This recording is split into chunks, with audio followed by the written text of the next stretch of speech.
December മാസം തുടങ്ങിയത് അതറിയാനുണ്ടല്ലേ. പുറത്ത് നല്ല അടിപൊളി മഞ്ഞാണേ. ഇത് ഇപ്പോഴൊന്നും മാറത്തില്ല കേട്ടോ, കുറേ നേരത്തേന് കാണുമേ.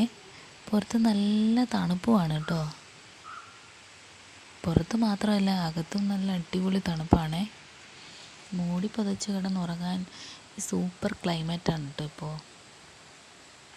എനിക്ക് ഈ 12 മാസത്തിൽ ഏറ്റവും ഇഷ്ടമുള്ള മാസം ഡിസംബറാണേ. കാരണം അത് അത്രയ്ക്ക് സൂപ്പറാണേ. നിങ്ങൾക്കോ? ഇവിടെ രാവിലെ മമ്മിയും പപ്പായും പള്ളിയിൽ പോയിരിക്കുവാണ് കേട്ടോ. അവരുടെ പുറകെ തന്നെ ഞാനും എഴുന്നേറ്റേ. എന്നാൽ കുറച്ച് നേരം പുറത്തോട്ടൊക്കെ നിൽക്കാമെന്നൊക്കെ വിചാരിച്ച് ഇറങ്ങിയതാണ് കേട്ടോ. നല്ല തണുപ്പായിരുന്നു. കിളികളുടെ സൗണ്ടും ഒക്കെ കേട്ട് ഞാനവിടെ കുറച്ച് നേരം നിന്നു കേട്ടോ. അപ്പുറത്ത് തോട്ടിൽ നല്ല വെള്ളമാണെന്ന് തോന്നുന്നു, അതിൻ്റെ സൗണ്ടും ഉണ്ടായിരുന്നേ. ഡിസംബർ തുടങ്ങുകയും ചെയ്തു. നോയമ്പ് ഇവിടെ തുടങ്ങി കേട്ടോ. ഇവിടെ എല്ലാവരും നോയമ്പ് എടുക്കുന്നുണ്ടേ. ഞാൻ ഈ പ്രാവശ്യം നോയമ്പ് എടുക്കുന്നില്ല കേട്ടോ. പിന്നെ ഞാൻ കുറച്ച് നേരം പുറത്തെ കാഴ്ചകളൊക്കെ കണ്ടിങ്ങനെ നിന്ന് കേട്ടോ. കിളികളുടെ സൗണ്ടും പിന്നെ അപ്പുറത്തെ തോട്ടിലാണെങ്കിൽ വെള്ളം നിറയെ ഉണ്ടെന്ന് തോന്നുന്നു, അതിൻ്റെ സൗണ്ടൊക്കെ കേൾക്കാമേ വീട്ടിൽ നിന്ന് തന്നെ. ഇവിടെ ആണെങ്കിൽ 2 ദിവസം അടുപ്പിച്ച് മഴയായതുകൊണ്ട് മുറ്റമൊന്നും തൂത്തില്ല കേട്ടോ. മുറ്റം ആകെ കരിയിലയായിട്ട് ഇങ്ങനെ കിടക്കുകയാണേ. തോട്ടിലെ വെള്ളത്തിൻ്റെ സൗണ്ട് ഇട്ടപ്പോൾ തന്നെ ഞാൻ വേഗം തോട്ടിലോട്ട് വന്ന് നോക്കി കേട്ടോ. നിറയെ വെള്ളം ഉണ്ടായിരുന്നു കേട്ടോ. നല്ല രസമുണ്ടായിരുന്നു കാണാൻ. ജുവാനയും ജാനിയൊക്കെ അവിടെ കിടന്ന് ഉറങ്ങുകയാണ് കേട്ടോ. തന്നെയുള്ളായിരുന്നു. ഞാൻ പിന്നെ പെട്ടെന്ന് വന്ന് കണ്ടിട്ട് പോയി കേട്ടോ. സൂപ്പറായിരുന്നു കാണാൻ, നല്ല ഭംഗിയുണ്ടായിരുന്നു. അങ്ങനെ കുറച്ച് നേരം തോട്ടിലെ വെള്ളമൊക്കെ കണ്ടിട്ട് ഞാൻ വേഗം അങ്ങ് പോയി കേട്ടോ. പിള്ളേർ തന്നെയല്ലേ ഉള്ളൂ വീട്ടിൽ, അതുകൊണ്ട്. ഇവിടുത്തെ വീടിൻ്റെ അടുത്ത് 2 തോടുണ്ട് കേട്ടോ. മഴയൊക്കെ പെയ്ത് കഴിഞ്ഞാൽ 2 തോട്ടിലും വെള്ളം കാണുമേ. ഇതാ ഈ കാണുന്ന തോട്ടിൽ നിന്ന് പപ്പ മീനെയൊക്കെ പിടിച്ചിട്ടുണ്ട് കേട്ടോ. ഇവിടുത്തെ ഡിക്രൂസ് എന്നെ നോക്കിയിരിക്കുകയാണ് കേട്ടോ. എന്നെ കണ്ടപ്പോഴത്തേനും പെട്ടെന്ന് എഴുന്നേറ്റു. ഇന്നലെ ഫുഡ് കഴിച്ചതിൻ്റെ ബാക്കി പാത്രത്തിൽ കിടപ്പുണ്ട് കേട്ടോ. ആകെ വൃത്തികേടാക്കി കിടക്കുകയാണേ. ഇനിയും പപ്പ വന്നിട്ട് ഇവനെ അഴിച്ചു വിട്ടിട്ട് അവിടെ എല്ലാം ക്ലീൻ ആക്കുവേ. ഇതാ കാണുന്നതൊക്കെ വനമാണേ. വനത്തിലൊക്കെ ഭയങ്കര മഞ്ഞാന്ന് തോന്നുന്നു. ഇവിടെ നോക്കുമ്പോഴേ എന്തൊരു ഭംഗിയല്ലേ. പിന്നെ താറാവൊക്കെ പുറത്തോട്ട് ഇറങ്ങാനായിട്ട് വെയിറ്റിംഗ് ആണെന്ന് തോന്നുന്നു. മുട്ടയൊക്കെ ഇറന്ന് അവിടെ കിടപ്പുണ്ടേ. ഇതാ ഈ കൂടിൻ്റെ തൊട്ട് താഴെയാണ് കേട്ടോ മറ്റേ ഞാൻ രണ്ടാമത് പറഞ്ഞ തോടില്ലേ അത്. അവിടെ വെള്ളം അധികമില്ല, മറ്റേൻ്റെ അത്രയും ഇല്ല കേട്ടോ. ഇതാ ഇവിടെ ആ മരത്തിൻ്റെ സൈഡിലൊരു കുഞ്ഞ് കിളി വന്നിപ്പുണ്ട് കേട്ടോ. നല്ല ഭംഗിയാണ് കാണാൻ.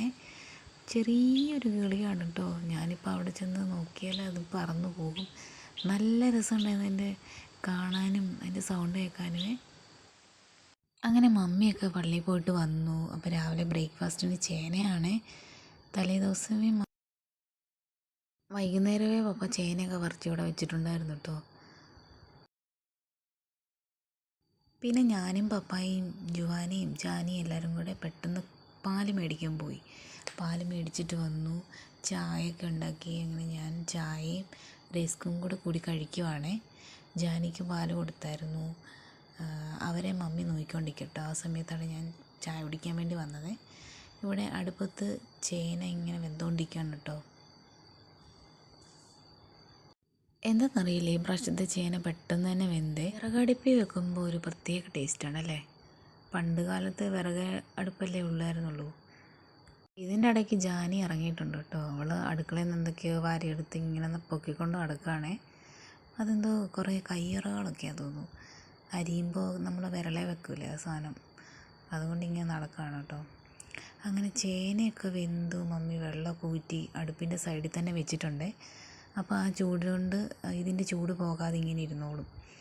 അതിൻ്റെ ഇടയ്ക്ക് മമ്മി ചമ്മന്തിയൊക്കെ വെച്ച്, നല്ല അടിപൊളി കാന്താരി ചമ്മന്തിക്ക് പിഴിയാനായിട്ട് ഇതില്ലായിരുന്നു, നാരങ്ങയില്ലായിരുന്നു കേട്ടോ. അപ്പോൾ മമ്മി കുറച്ച് വിനാഗിരി ഒഴിച്ചിട്ടാണ്. അപ്പം സെയിം ടേസ്റ്റ് പോലെ തന്നെയാണ് കേട്ടോ എനിക്ക് തോന്നിയത്. അങ്ങനെ ജാനിയും ജുവാനയും ഇവിടെ കട്ടിലേ ഇങ്ങനെ ഇരിക്കുകയാണ് കേട്ടോ. ജാനിക്ക് സ്നേഹം കൂടി ജുവാനെ ഉമ്മ വെച്ച് അവളെ കരയിപ്പിക്കും. ഇതാണ് അവിടെ മെയിൻ പരിപാടി കേട്ടോ. ജാനിക്ക് ചേനയോട് അത്ര വലിയ താല്പര്യമില്ല കേട്ടോ. അപ്പം ജാനിക്ക് വേണ്ടിയിട്ട് മമ്മി ഒരു ചെറിയൊരു അട ഉണ്ടാക്കാനാണേ. നമ്മുടെ അങ്കൻവാടിയിൽ നിന്ന് കിട്ടുന്ന അമൃതം പൊടി ഉണ്ടല്ലോ, അത് അവൾക്ക് ഒട്ടും ഇഷ്ടമല്ല. അപ്പം ഇച്ചിരി ഗോതമ്പ് പൊടിക്കകത്ത് ഇച്ചിരി അമൃതം പൊടിയും കുറച്ച് തേങ്ങയൊക്കെ ഇട്ട് അവൾക്കൊരു ചെറിയ അട ഉണ്ടാക്കുവാണ് കേട്ടോ. കഴിക്കുമോ എന്നറിയില്ല, ചുമ്മാ ഒന്ന് ട്രൈ ചെയ്ത് നോക്കിയതാണ് കേട്ടോ. അപ്പം നമ്മൾ കുറച്ച് കഴിച്ചു. അവൾക്ക് മനസ്സിലായില്ല ആ സംഭവം അതിനകത്ത് ഇട്ടിട്ടുണ്ടെന്നേ. ഇങ്ങനെ കൈകൊണ്ട് പരത്തുന്ന അപ്പം എൻ്റെ വീട്ടിൽ ഇടയ്ക്കൊക്കെ ഇങ്ങനെ ഉണ്ടാക്കാറുണ്ട് കേട്ടോ. എനിക്ക് ഭയങ്കര ഇഷ്ടമാണ് ഇത്. ചെറുതായിട്ട് കട്ടി കുറച്ചുണ്ടാക്കിയിട്ട് ഇങ്ങനെ മുരിച്ച് കഴിക്കാൻ വേണ്ടി എനിക്ക് ഭയങ്കര ഇഷ്ടമാണ് കേട്ടോ. ഗോതമ്പാണ് അന്നേരം ഞാൻ യൂസ് ചെയ്തിട്ടുണ്ടായിരുന്നത്. ഈ സമയം പുറത്ത് നല്ല വെയിലായിട്ട് വരുന്നുണ്ട് കേട്ടോ. കഴിഞ്ഞ 2 ദിവസം നല്ല മഴയായിരുന്നു, തോരാതെ മഴ പെയ്തുകൊണ്ടിരിക്കുകയായിരുന്നേ. മുറ്റവും തൂത്തില്ല, ആകെ കരിയിലയും ആകെ വൃത്തികേടായിട്ട് ഒരു അളിഞ്ഞ മഴയായിരുന്നു. തുണി അലക്കാൻ പറ്റാതെ, ഉണക്കാൻ പറ്റാതെ അങ്ങനെ. അപ്പോൾ ഇന്ന് കുറച്ച് വെയിലൊക്കെ ഇങ്ങനെ ആയി വരുന്നുണ്ട്. ഇന്ന് തോർന്നൊരു ദിവസമാണെന്ന് തോന്നുന്നു. അപ്പോൾ ഇനി മുറ്റമൊക്കെ തൂക്കണം, ഉണങ്ങാൻ കുറേ ഡ്രസ്സൊക്കെ ഇടാനുണ്ട് കേട്ടോ. അപ്പോൾ അതൊക്കെ ഇടണേ. പിള്ളേർ കട്ടിലേ കയറിയിട്ടുണ്ട്. അവരിങ്ങനെ എന്തൊക്കെയോ അവരെ കളിപ്പാട്ടങ്ങളൊക്കെ എടുത്ത് കളിച്ചുകൊണ്ടിരിക്കുകയാണ് കേട്ടോ. അങ്ങനെ ഞാൻ മമ്മിയുടെ കയ്യിൽ പിള്ളേരെ കൊടുത്തിട്ട് ഫുഡ് കഴിക്കാൻ വന്നേക്കാണേ. ജാനിക്ക് അപ്പം കൊടുത്തിട്ടുണ്ട്. ജാനി അവിടെ നിന്ന് അപ്പം കഴിച്ചോളും. മുറിച്ച് കൊടുത്താൽ മതി, അവളിങ്ങനെ കാർട്ടൂണൊക്കെ കണ്ട് കഴിച്ചോളും. പിന്നെ നല്ല അടിപൊളി കാന്താരി ചമ്മന്തിയായിരുന്നു കേട്ടോ. അങ്ങനെ ഞാൻ അതും കൂട്ടി കഴിച്ചു. അത് കഴിഞ്ഞിട്ട് തുണിയൊക്കെ ഇടണം. നല്ല വെയിലൊക്കെ ആയിട്ടുണ്ട് ഇപ്പോൾ.